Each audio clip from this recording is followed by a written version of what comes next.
शेषनाग पर क्यों सोते हैं भगवान विष्णु? क्या सच में उनके फन पर टिकी है धरती? जब जब धरती पर पाप बढ़ता है तब तब किसी ना किसी रूप में भगवान विष्णु अवतार लेते हैं। हर अवतार में अलग सीख देते हैं। ये बात सच है कि भगवान विष्णु का वाहन गरुड़ है, परंतु शेषनाग का साथ उनके हर अवतार में जुड़ा हुआ है। क्या आपने कभी सोचा है कि भगवान विष्णु शेषनाग पर ही क्यों सोते हैं? और क्या सच में पृथ्वी शेषनाग के फन पर टिकी है? आज हम आपको इससे जुड़े कई अनसुने रहस्य के बारे में बताएंगे। भगवान श्री हरि विष्णु क्षीर सागर में शेषनाग यानी सर्प पर शयन करते हैं। हिंदू धर्मशास्त्रों के अनुसार भगवान विष्णु जगत का पालन करने वाले देवता हैं। भगवान विष्णु उपयुक्त समय पर मानव जाति का मार्गदर्शन करते हैं। शास्त्रों में भगवान विष्णु का स्वरूप सात्विक यानी शांत, आनंदमय तथा कोमल बताया गया है।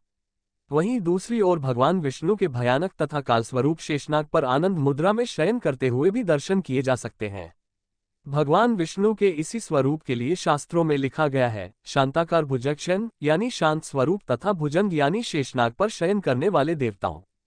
भगवान विष्णु के इस अनूठे स्वरूप पर गौर करें तो ये प्रश्न अथवा तर्क भी मन में आता है कि आखिर काल के साए में रहकर भी क्या कोई बिना किसी बेचैनी के शयन कर सकता है?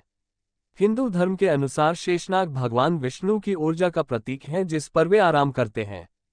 दरअसल मानव जीवन का प्रत्येक पल कर्तव्य एवं जिम्मेदारियों से जुड़ा होता है। इनमें पारिवारिक, सामाजिक तथा आर्थिक दायित्व अहम होते हैं, किंतु इन दायित्वों को पूरा करने के साथ साथ अनेक समस्याओं एवं परेशानियों का सिलसिला भी चलता रहता है, जो कालरूपी नाग की तरह भय, बेचैनी एवं चिंताएं पैदा करता है। कई मौकों पर व्यक्ति टूटकर बिखर भी जाता है। अतः भगवान विष्णु का शांत स्वरूप ऐसे बुरे वक्त में संयम एवं धीरज के साथ जीवन की सभी मुश्किलों पर काबू पाने की प्रेरणा देता है। विपरीत परिस्थितियों में भी शांत, स्थिर, निर्भय तथा निश्चित मन एवं मस्तिष्क के साथ अपने धर्म का पालन करना ही भगवान विष्णु के भुजंग अथवा शेषनाग पर शयन का प्रतीक है।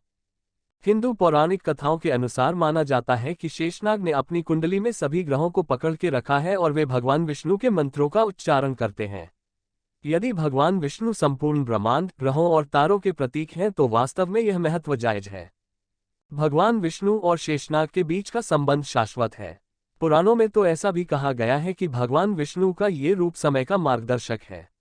भगवान विष्णु के प्रत्येक अवतार में बुरी शक्तियों का नाश करने के लिए शेषनाग भगवान विष्णु के साथ जुड़े हुए हैं और उन्होंने विश्व को पाप से बचाया है। त्रेता युग में शेषनाग ने लक्ष्मण का रूप लिया था, जबकि द्वापर युग में वे बलराम के रूप में थे और दोनों ही जन्मों में उन्होंने राम और कृष्ण की सहायता की थी। आप सभी को ये तो पता ही होगा कि जब बालकृष्ण को वासुदेव यमुना नदी पार कर गोकुल के नंदभवन पहुंचा रहे थे तब शेषनाग ने ही अपने फन से बारिश के पानी को रोककर उनकी रक्षा की थी। ऐसा माना जाता है कि शेषनाग भगवान विष्णु के रक्षक के तौर पर काम करते हैं, इसलिए उन्हें सांपों के बिस्तर पर लेटा हुआ दिखाया जाता है। शेषनाग के फन पर पृथ्वी के टिकने का रहस्य। अधोमहि गच्छ भुजंग मतम सवयम तवैषा विवर परदास्यति।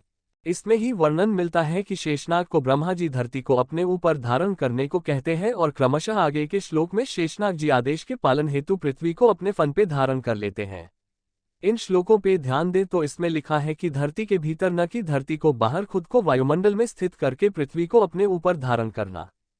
पृथ्वी की संरचना यांत्रिक लक्षणों के आधार पर पृथ्वी को स्थलमंडल, एस्थेनोस्फीयर, मध्यवर्ती मेंटल, बाह्यक्रोड और आंतरिक क्रोड में बनाता जाता है। रासायनिक संरचना के आधार पर भूपर्पटी, ऊपरी मेंटल, निचला मेंटल, बाह्यक्रोड और आंतरिक क्रोड में बांटा जाता है। एल ऊपर की भूपर्पटी प्लेटों से बनी है और इसके नीचे मेंटल होता है, जिसमें मेंटल के इस निचली सीमा पर दाब 140 गीगापास्कल पाया जाता है। मेंटल में संवहनीय धाराएं चलती हैं जिनके कारण स्थलमंडल की प्लेटों में गति होती है। इन गतियों को रोकने के लिए एक बल काम करता है जिसे भूचुंबकत्व कहते हैं। इसी भूचुंबकत्व की वजह से ही टेक्टोनिक प्लेट जिनसे भूपर्पटी का निर्माण हुआ है वो स्थिर रहती है और कहीं भी कोई गति नहीं होती। तो क्या भूचुंबकत्व ही शेषनाग है?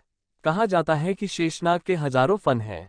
भूचुंबकत्व में हजारों मैग्नेटिक वेब्स हैं। शेषनाग के शरीर अंत में एक हो जाता है, मतलब एक पूंछ है। भूचुंबकत्व की उत्पत्ति का केंद्र एक ही है। शेषनाग ने पृथ्वी को अपने फन पे टिका रखा, जहाँ भूचुंबकत्व की वजह से ही पृथ्वी टिकी हुई है। शेषनाग के हिलने से भूकंप आता है, भूचुंबकत्व की बिगड़ने हिलने से भूकंप आता है। वैदिक ग्रंथों में इसी भूचुंबकत्व को ही शेषनाग कहा गया है।